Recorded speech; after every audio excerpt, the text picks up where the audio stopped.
was secure for purposes of protecting the will of Kenyans.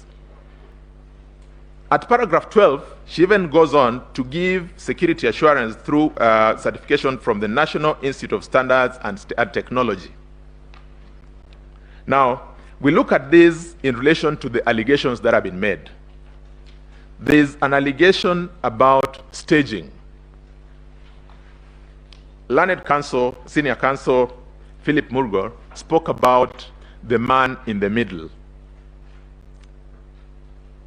The indication or the allegation appears to be that somebody intercepted the system or broke into this system, downloaded this form, altered this form, uploaded it again, and sent it or transmitted it to the National Tallying Center.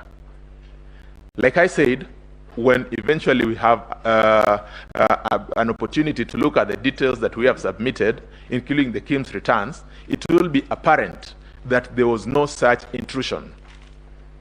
But assuming for one moment that we want to interrogate this fact of staging, we then would want to ask ourselves, at what point in time did this happen?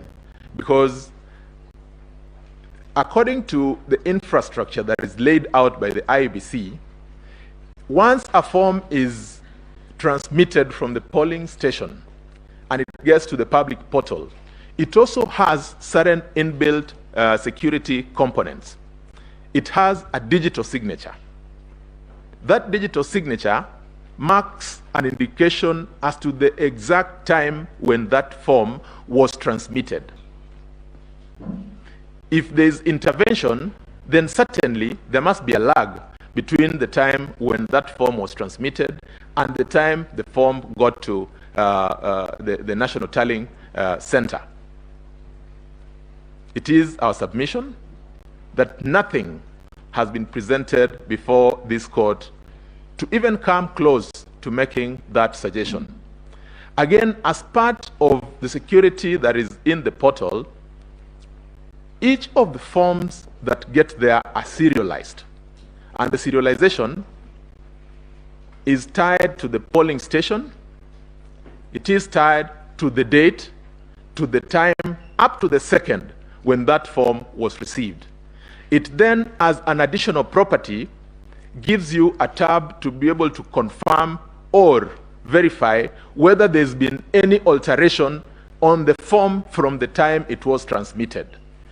One would then very easily pick up that as a concern to say, we refer you to, again using my primary school in Member Primary School, that the form 34A that was sent from Member Primary School was intercepted, manipulated at this point in time. That is a report that the portal would be able to generate.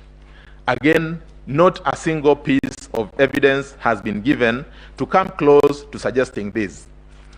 I've pondered since the submissions and presentations yesterday from our learned friends appearing for the petitioners as to what really this evidence is.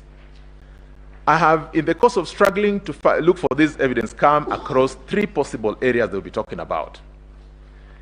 In the affidavit of one John Mark Gidongo, they make reference to a form 34A from Baringo County, Tiaty constituency. They then say that that is an example of a form that was intercepted.